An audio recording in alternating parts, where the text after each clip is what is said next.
I love the snack table. By the way, when I wrote this slide, I just want to clarify this. When I wrote this slide, I hadn't actually seen the lessons yet, the units, because Holly and Jamie were getting the units together for me, and I hadn't seen them.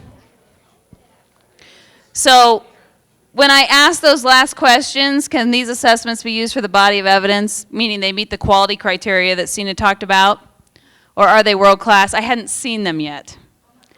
So disregard those questions.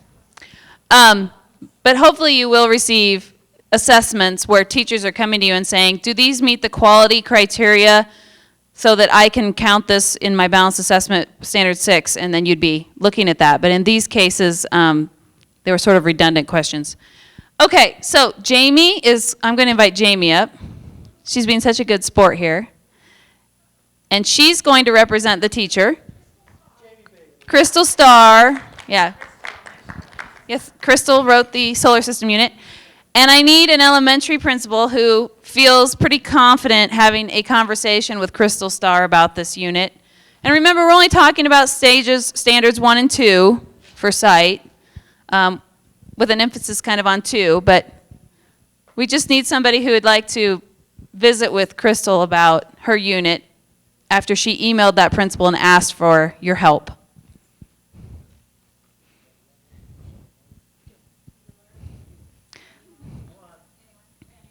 Dana volunteered she'd do it, but I don't think we want that for Jamie.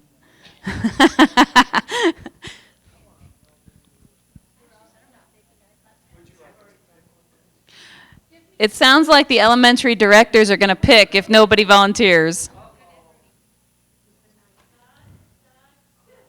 Duck, duck, goose. Yep, somebody who just will have the conversation. Obviously, nobody wants to do it, so nobody's going to be judgmental. I know. If you all look at the floor, it doesn't mean you won't be picked. It is a good point. Yay! Listen to her, dang it. She was nearly under the table, and it didn't work. She really is Red Marie. You should have, I think you're meeting her needs here. Okay. Okay, so I'm going to give these guys the microphone. I'll let you hold it. Okay. I have to say I'm thrilled that you were the one picked. Because I know how red you are. And even though I was a smart aleck when I wrote this unit, it's still scary. Okay. All right. Ms. Starr, thank you for coming in today. It's so good to Oh, thank you. Ms. Starr, it's so good of you to come in today. Thanks for coming in and letting me look at your backward plan. I'm really excited about the conversations we're going to have. I'm so excited too. I love this unit. I've been doing this for years. I know, because I've seen the mobiles in your room for 25 years. It's awesome. I know. You know where I get those styrofoam balls? I steal them out of the science kit every year. I was hoping you got them from Michael's, but okay. So first of all, Ms. Starr, I wanted to say that your backward plan, I really like your stage 1, how it shows alignment and the enduring understanding essential questions, outcomes, and big ideas. And I like that you really kind of kept those simple, because then it helps you really stay focused. You like the fact that I color code them too? I really like color coding. Mm-hmm. Okay, but as we look at stage 2. Oh, the mobile. Yes. As we look at stage 2, and we want to think about your summative assessments, I'm going to look at my notes really quick here. And when we're looking at your mobile and creating the mobile of the sun, earth, moon, and I like how you put the outcome there, that parts impact the whole. I could have color coded it for you if you liked. Yeah, I would like that next time. I am wondering how you'll engage learners in articulating their understanding of parts impact the whole and the outcome of what effect on the whole system if a part is missing. Because I'm wondering how you're going to have the students demonstrate that understanding with the mobile. Can you talk about that a little bit? So you're saying that when they build the mobile, that I'm really not getting about how the parts of those 3 which is what it's about, the gravity, the forces, rotation, revolution. That's not in there. But if they have the three, Earth, Moon, and Sun. Right. So when you're thinking about authentic assessment and the kids demonstrating their knowledge of that outcome, is there some way you can tweak the creating the mobile so that the kids will demonstrate the knowledge? Like maybe if they can show in some kind of performance assessment how, if you take one piece out of the mobile, how it will impact? Or couldn't we maybe even get away from the mobile and make it into a bigger performance assessment and stretch their thinking? So since it is about how those parts fit together and inputs and outputs, and if a part was missing, are you saying that maybe this year I could have kids maybe even hypothesize if one of those things were missing, or if we changed a variable in that and what would happen, and predict? So it's more than just building it? If you build it, they will come. No. But I also think if you look at your second piece. The creating the essay? Yes. But I thought if I put the word create, that's one of the 4 C's. Just because you write create doesn't mean it's higher level thinking, sister. Oh. I've known this teacher for 25 years.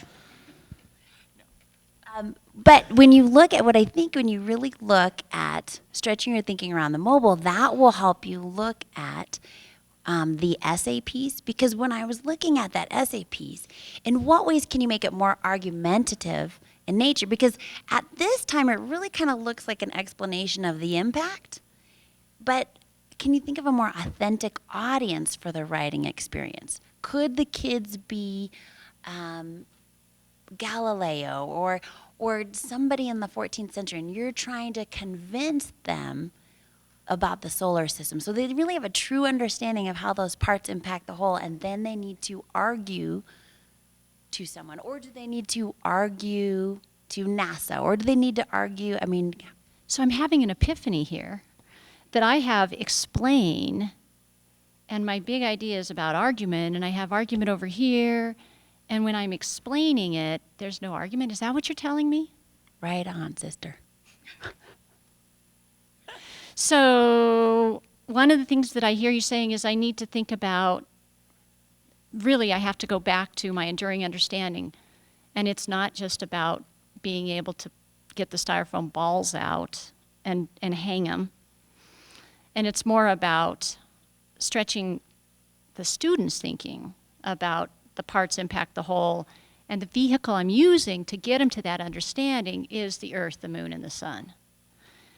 And in my essay, it's not just about explaining and doing a descriptive paragraph for Earth, Moon, and Sun. It's about I have to teach kids to argue, which, that enduring understanding, claims and evidence, that is what that's all about.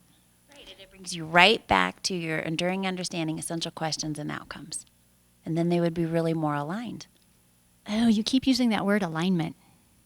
And I just kind of plugged things into stage 1, and then I went back to what I've been doing for years for my stage 2. And that is a safe place to go. But now I think you're ready to move forward. I want her for my principal. Thanks. Yeah, I was thinking this is funny. We didn't move on, but we thought we get the gist. Okay, I need a secondary volunteer with Holly to talk about their island, the island.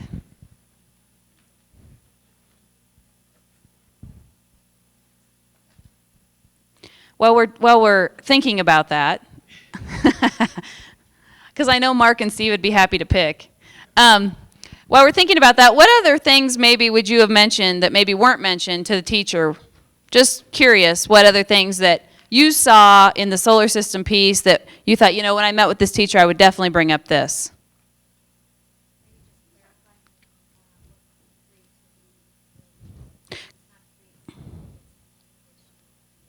So clarifying the notion of creativity, that the act of creating something is not necessarily creative, and moving that person forward and thinking about it as innovation and innovating, and instead of just building. And George's table had great ideas about how to expound on that innovation idea. Where's George? He's not there. So anything else that you all?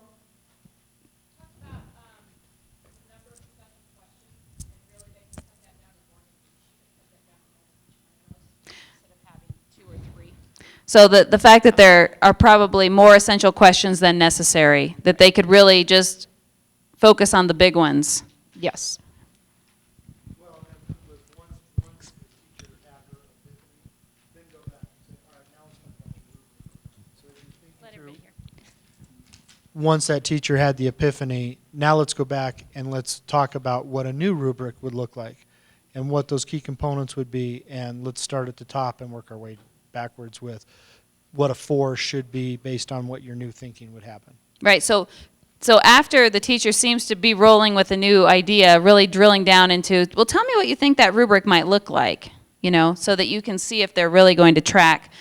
What I've noticed is having conversations with teachers, they often tell me all the right things, but then when they have to go do it, it's really hard. So it's a great idea to say, okay, tell me how you would do that, or show me, just give me one piece to see if, you know, check for understanding, see if they can really do it. Because I've noticed a lot of people who know the right words, but actually can't build the unit. Dina? I think shifting their focus from assessing the product to the learning to really tie into, if you took away the if you took away the mobile, and you couldn't use the mobile, how would you know your students learned what you wanted them to? And so really getting the idea that it's not the product you should create the rubric for, it is the learning. And the product can be open-ended on how, that's where the creativity comes in, on what do you choose to show me that you know. I love that point, that you don't have to prescribe a singular product and really focus on the product. What you focus on is, what are the learning outcomes? Laura had a great comment. She said she takes these units and she'll put them behind her back and she'll say, okay, tell me what you want the students to know. What do you want them to learn as a result of this unit before they even discuss the plan? And if they can't express that, if they can't explain that, then it's very challenging to move on from there. So what do you want the kids to know? Because what your summative assessment here tells me you want the kids to know is how to make a mobile, and that you would be able to label appropriately the sun, moon, and earth. That's the only outcome that I really see here. I mean, the essay is a whole other thing, but the mobile is simply a no activity. I thought that was a great catch, though, the difference between the explain and the analyze. That was a great catch. So taking it up further. So, okay, anything else, elementary folks, that Sina has more?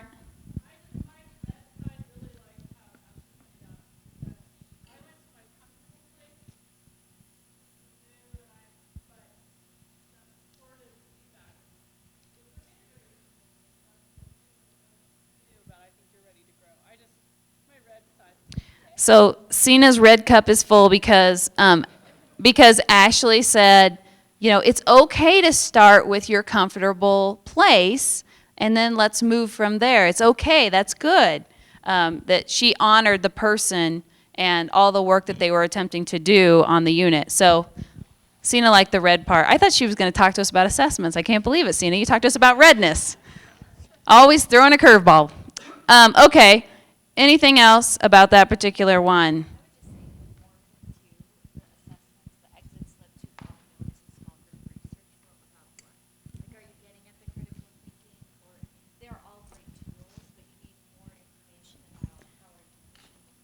So Jenny's comment is that she thinks the formative assessments, they're good tools, but about what is her question. So you're going to do all these things, but about what? Are you really getting at measuring those outcomes you said you want, or what is it the students are going to do? Is this just taking time or time filling? Ashley?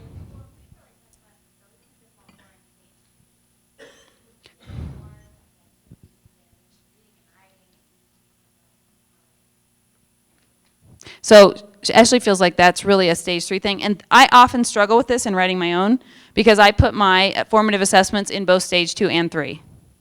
Because my formative assessments and often my interim assessments don't feel like assessments to the participants, so I put them in both.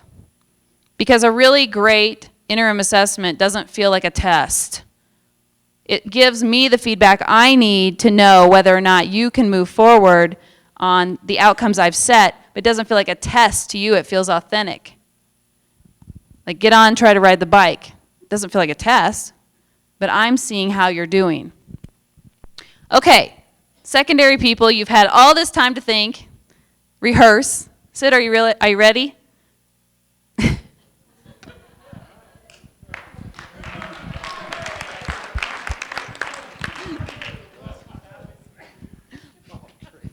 This way you each get a mic. Oh, fantastic.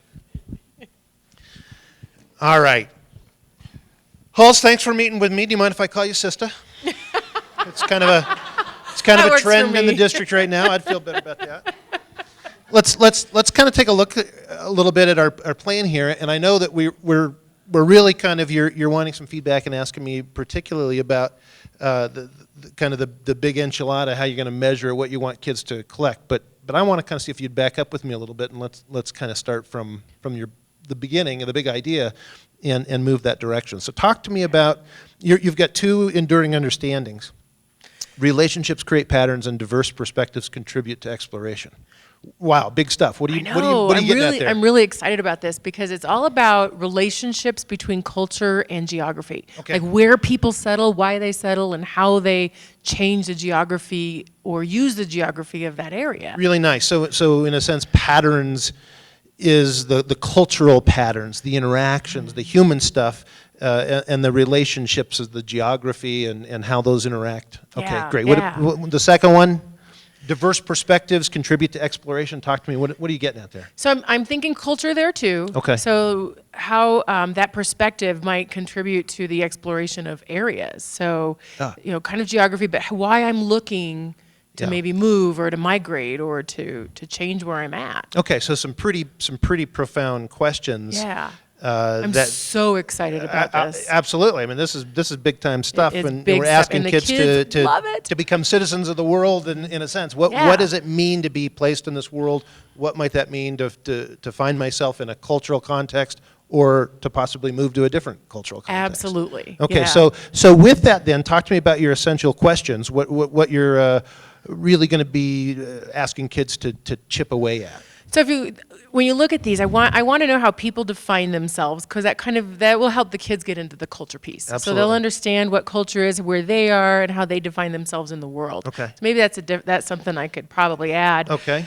The relationship between where they live and who they are. So really look at, because they're middle school kids. Yeah. So they like to think about themselves and where they fit into the world. Absolutely. Well, and I think that's essential. If we're going to talk about cultural, we have to talk about the role of the individual within the culture and how culture defines the individual, and you really can't escape that. Absolutely. Okay. Yeah. And then how that perspective can influence their interactions of other people. So how my perspective might, so that gets deeper into culture, but how it's not so self-centered. Okay. It's really moving beyond just the me. And then movement, how does movement affect a new or existing community? Because when people leave a community, it affects that community. Great. And when people move in, it affects a community. So how does that happen, and why? Why does that happen? So I really like the way your essential questions really flesh out for me what you were getting at with your enduring understandings. That really helps me be clearer about what you're going to want kids to inquire about. So let's move to your world-class outcomes then, and let's see if that's really kind of Okay. holding that same alignment. So you say evaluate and communicate the relationship between geographic regions and culture. Now I have to tell you, I had to tweak these from the GVCs that we were given. Talk to me about that. Because these are a little higher than what's in the GVC. I know that curriculum office is working on those right now. Yeah. They're I very kind of- slow at that work. It's hard work. I would imagine. It's a lot of brain work. Okay. All right. So I tweaked them, and I made them a bit broader, more global. Okay. And I think they really embed some 21st century skills in there and some higher blooms. Evaluate and communicate the relationship between geographic regions and culture. Really, it does seem to be we're getting at that geography and cultures seem to do this dance. Yeah. And we're really trying to tease that's out what I'm getting what we're at after there. there. Is that what you're after? Okay, so and the evaluate and communicate, we're going to have to talk about what that's going to look like. What are kids going to have to be able to, what are they going to have to bring to the table to be able to demonstrate that? Absolutely. That'll come later. Yep. Okay. What about your second one? Critically analyze diverse perspectives in order to formulate a claim. So I have to understand all the perspectives to show how culture impacts and maybe I should add some more there, the community and how people interact with that. So I really want them to think of it from all angles. So from a kid's perspective, what do you want a kid to be able to do there? To look at it through different cultural lenses. Okay, so a sensitivity to perspectives and Perspective, to why people settle, to why they change geographic, what they do there. huge, some really big stuff, some stuff we'd really want our kids to know and do. Yeah. This is phenomenal. So let's take a look at the really suck part. The next part. So let's take a look at your summative then, because where you're heading is profound. I mean, this is some big time stuff. I would definitely want my kids to engage in those kind of conversations. So let's talk about your summative then. Just without me, there's an awful lot to read here. Just give me a statement. What are they going to do? They're going to create their own island. Wow. They're going to, everything they've learned, they're going to talk about their culture. They're going to talk about why it's to be right there, and they're going to create a whole thing based on everything they've learned. So, okay, kind of. It sounds to me like your thinking here is you're wanting them to do something with this understanding around geography, and so in your mind, maybe constructing a fantasy island, a made-up space. Yeah, because they like to be in charge, and they like this imagination piece. So I really think I've done this, and they love it. I've done this forever. I would imagine. Yeah. So I'm going to push you a little bit. Okay. I'm going to push you a little bit here. I'm going to take a little bit of a risk with you. I'm wondering if kids don't sniff out kind of the artificial nature of this task. They're going to love doing it, but who creates their own island in the real world? That's a good question. I certainly get to think about these important concepts, and I certainly they're important things to deal with. But me creating my own island is not a real task. It's not something I'll ever do in the real world. But that I'm wondering, are there ways to accomplish that same kind of your same purposes? Oh, they love doing it. No question. Oh, that would take, I don't know. So you're saying that I probably should choose something that it is more authentic? Let's think about it this way. Where right now in your mind is this conversation about geography and culture and the intermixing of those things and the conflict? Where is that happening in the real world right now? Everywhere. Everywhere. Give me an example of something maybe you've heard about in the news this week or something you're thinking about. That's assuming I've listened to the news Yeah. this week. Yeah. I think of Afghanistan. Afghanistan. Okay. What kind of geography are we thinking about there? Mountains. You got mountain cold, areas. You've got the weather. I mean, you've got a lot of mountains. You've got vegetation. You got desert.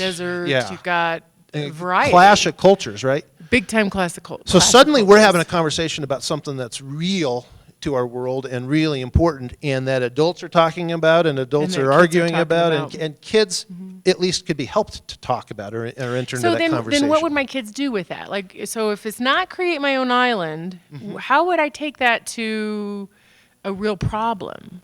Like, how could we, what could I do? What are your thoughts on that? I knew you were going to do that. Well, I guess I could talk about how, even right now with war, how that is reshaping, because that's a culture thing. That's happening right now, and Absolutely. It's reshaping how people are migrating and how people are leaving or immigrating or emigrating. I mean, it's... And people have a lot of different opinions about Yeah. what's happening, how it's happening, for what purposes it's happening, and reasonable people could come to very different conclusions. Well, because I think about soldiers who are trying to get the people to grow things besides poppies. Ah. So they're changing that part of what they're doing, the cultural piece. Wow, 'Cause that makes a profound. lot of money for them. Absolutely. And so it's changing not just what they're doing with the land, but it's changing that culture of and then that causes more conflict.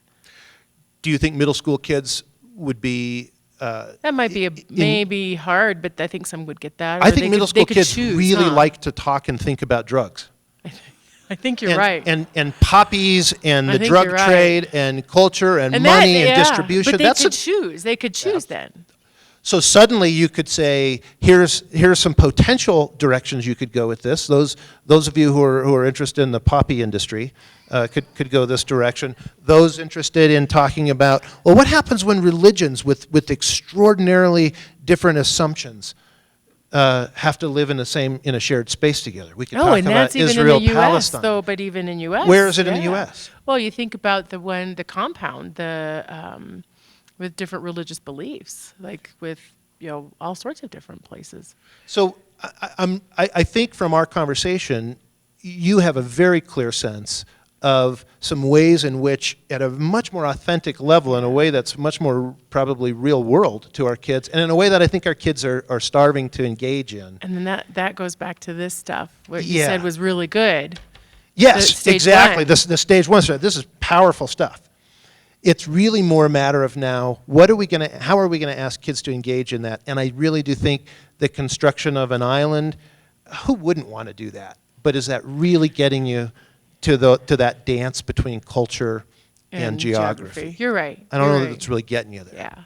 Thank you. So I'm going to ask you to go away and think about that, and then let's. I'd love to see where that thinking takes you. Talk to some colleagues about that, and then let's maybe get together and shape that some more. Thank you. I appreciate your input. You bet.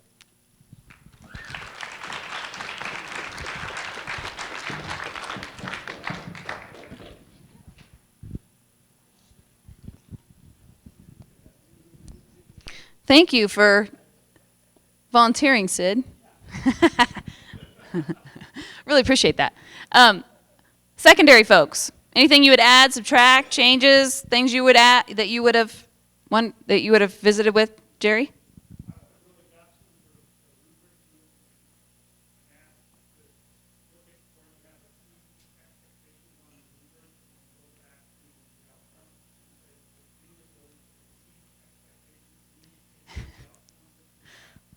I love that point. So Jerry says one thing he would have done is he would have like actively said, let's look at the outcomes you've set here, and let's look at the exceeds expectations on your rubric, and let's see if they've ever met, because they haven't. And so that basic alignment is really important, and it seems like such an easy thing to do, and it turns out it's not easy at all, because what they say they want students to know and do, and the outcomes. And then measuring those things is sometimes more challenging, so they go kind of back to their default setting on what I used to measure, what I used to care about. Andy?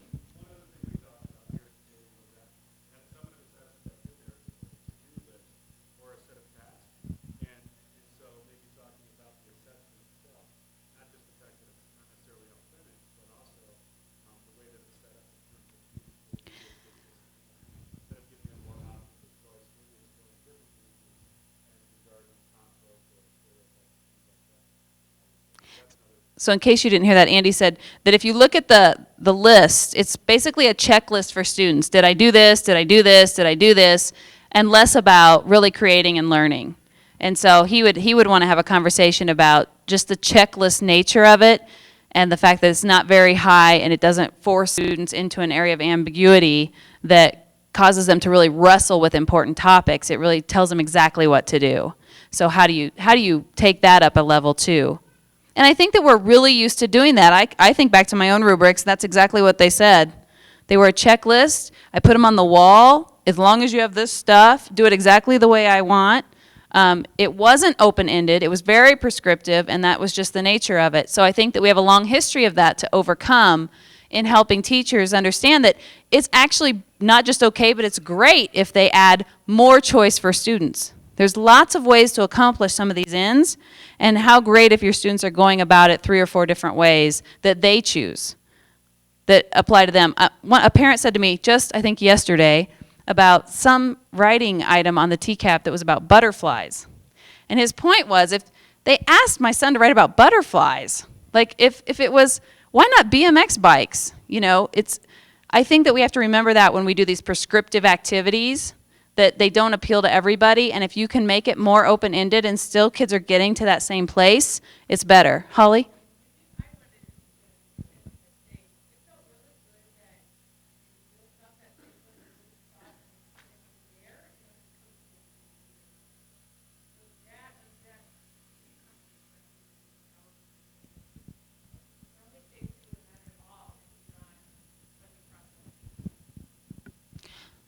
Okay, so here is, I have one more thing I just want to share with you, and then from there, what the expectation is for you all is that when we first came in, we did a warm-up activity, you wrote a stage 1, and you're welcome to adjust it and fix it or whatever. You don't have to stick with it as it sits. Or you can go back and pull one that you've already been working on, and that's fine too, but a stage 1. And then the second piece of that is to do your stage 2. Because our goal here is that you can both create a stage 2 and you can evaluate a stage 2. So what you need to do is when you're comfortable with stage 1 and stage 2, then you need to email it to your DOS. Okay? So that's what you need to do with that. And you can do that over the next few days. It doesn't have to be today, but you can certainly just finish it up and send it off and get that off your plate too. The last thing before I turn this back over to Chris, Chris, are you here? I don't see him. He might have stepped out. But the last thing here is I wanted to share with you that we are working on a technology system that incorporates a lot of pieces, and I actually wish I could go to the last slide first, but in fact, I'm going to. There's a couple things I want to make sure we're on the same page about, and let's see. So there is no required template for any of this work. If teachers want to write backward plans in Word documents, that's fine. If they want to do it on PowerPoint slides, that's fine. If they want to use templates, great. But it's not about the template. It's just about the work and understanding this. So one thing that has not happened in American education that needs to have happened is that nobody has really worked on the technological tools necessary to do this work in a way that's easy and scalable and maximizes the talent across the system. So we're actually in the process of working on a project plan and doing the fundraising associated with this. We've spent over 2 years trying to find the pieces and parts of the system we believe we need. And the bottom line is they just don't exist. And Sina always, we joke about it, but she says, I've been on that date. Because people will call and say, oh yeah, we can do that. And her response is, okay, but I've been on that date. And so the where we are in this, and I wanted to share this with all of you, is that this is a cumbersome diagram, but that's because it does so many things. So basically, we understand that we need a learning management system where teachers can drag and drop outcomes from the GVCs, and they can also add in other ones that they want. That when the teacher selects certain outcomes, the balanced assessment system says, oh, gee, you picked the solar system. I have all these formative, interim, and summative assessments available on the solar system. I'm completely making this up, but you get the idea. And then the teacher can either choose one of the assessments that exists and drag and drop it into stage 2, or they can create their own. If they choose to create their own assessment, it would go through a quality assurance process. I know you can't read that. From there, the assessment piece, they get to design their strategies down here. Again, a quality check process against Bloom's, and to just give the teacher immediate feedback. Look, I think your strategy is kind of low. And then finally, when all 3 stages are finished, if the system believes that it's quality in every area, it's aligned, then the system would submit that for what we would call, and who knows what it'll be called, but gold star is just what we're talking about today. So then what happens is, if a unit becomes a gold star unit, then that teacher gets a little gold star in their bucket. But also, what happens is, it becomes available to any teacher who goes in and selects solar systems. So I go in and I click, I want to teach solar systems for my unit. And the system says there are these 3 gold star units on solar systems, and you're welcome to them, or you're welcome to design your own. It's your choice. So what happens then is in the balanced assessment system, the student data comes back after they actually give those assessments, and that just automatically feeds into standard 6 if it meets all the criteria and everything. And then you see over here that when a teacher works on stage 1, that information from that automatically populates into standard 1 of an electronic version of SITE. Works on stage 2, it automatically populates into standard 2, stage 3, standard 3, so forth and so on. And the idea is that this is a principle. I actually made Diana add a jacket to her. But this is a principle, and the other piece of this is we want an iPad app where principals can walk in and collect data in a classroom on various things, and then the system automatically syncs it back with that sort of central holding place of evaluation, and so the stuff you do goes right in there and populates all the standards. And then the ultimate rating comes out of SITE, all 6 standards, and feeds into the performance-based compensation system. The highly effective people stuff gets populated into the world-class targets, and on we go. So the idea here is to automate and take out all of the paperwork, paper passing, data collection that is very cumbersome, and ultimately have it in a way that is a lot easier. And then this student body of evidence would also be available for parents to see through Infinite Campus or whatever the student management system is. So I just want you to know that this is what we're working on. It has been an absolute nightmare because we thought that the pieces and parts existed in the world, and we have completely confirmed that they don't. And so when you get to that place and you're a single school district, you shouldn't have to reinvent the wheel for all of American education, but sometimes you do. And so what we're doing is we're collecting up with partners across the country who are also interested in this type of system, and funders who are interested in building it. And that's going on right now. The goal is that we would have a system to roll out and have training on. It should be super easy because it would be a drag and drop system by August, but we'll just have to see how it goes. But I want you to know that this is going on in the background, and we understand the cumbersome nature of evaluation based on paper, and that the whole rest of the world has moved on and we're still on paper. And we're trying to fix that, and we've been trying to fix it for over a year, almost 2. So any questions on this? I have it every slide, but for you guys I was just going to kind of do the big picture here. No questions? Nothing? How about questions on anything else? You're good to go? If Chris doesn't come in, it's that 5-minute no professor rule. So I don't know if he has any other things. Oh, look at Steve's going to run out there. Sorry, the teaching assistant is telling on us.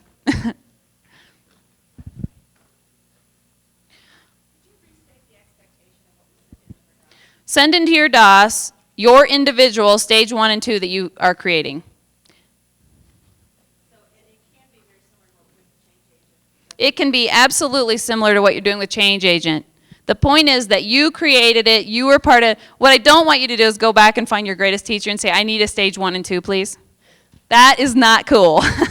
But it has to be something that you've actually been part of creating and shows your ability to draft a stage 1 and then align the resources in stage 2 or the assessments. I haven't slept enough this week.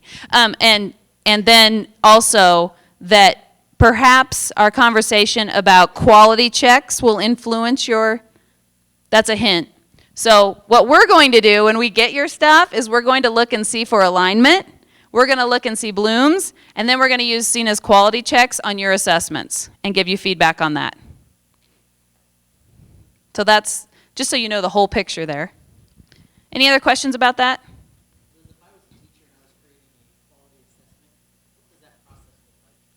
So it depends. It could be a rubric. You could be developing a rubric.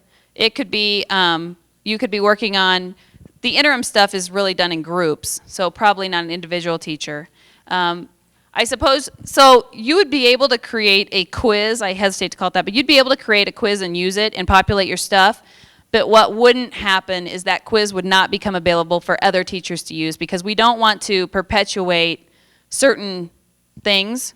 And so the point of the system is that we have teachers all the time say, I need an exemplar. And the other thing we have is we have teachers that walk in the door. I'm a brand new first year kindergarten teacher. There is no way I'm going to write all those backward design units in the few weeks I have before kindergarten starts. Why not be able to log onto the system and pull down quality units and use them? And then as I learn and grow, I can make my own and tweak them and do those kind of things. But it's kind of a shame that in education we have some major talent out there with some of the most extraordinary units, and the isolationism of our profession prevents kids all over the district from having access to that quality unit. Because what are we going to do, photocopy them? I mean, yeah, there's Google Docs. It's just not the same as having a system. The other thing about this that we hope happens is that with this Gold Star unit thing is that, well, I forgot about the Moodle stuff. But anyway, on this Gold Star unit thing, that there would be a social networking feature of that. So if I pulled down your Gold Star unit, I could actually like sort of Facebook you or whatever within the system and say, I'm thinking of using this, and what happened here, and how did you, where'd you get your styrofoam balls or whatever. But to connect teachers together with the most talented teachers and the teachers who can write the most extraordinary and world-class units, you maximize that talent across the system. I know in my very own school I would have biology teacher 1 and biology teacher 2, and we all knew one biology teacher's unit was better than biology teacher 2, but some of the kids had to have 2. 2 wasn't bad, it wasn't as good as 1, but for whatever reason there wasn't a lot of synergy in that. And I know we've come a long way in that, but it's still not where it could be. We still don't have teachers connected across place and time through technology on that which they do as a professional craft. We just don't have that. And to be able to look at learning progressions and literally drag and drop stuff into stage 1, that doesn't happen either. And I think that is it helps teachers a lot to be able to see the learning progression over time and the integration points.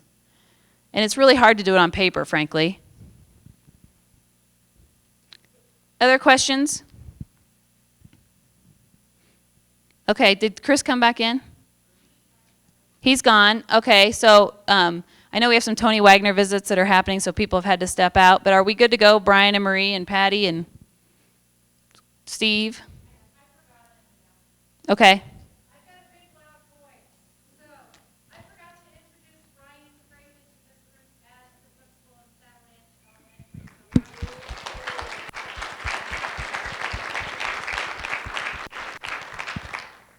Anything else?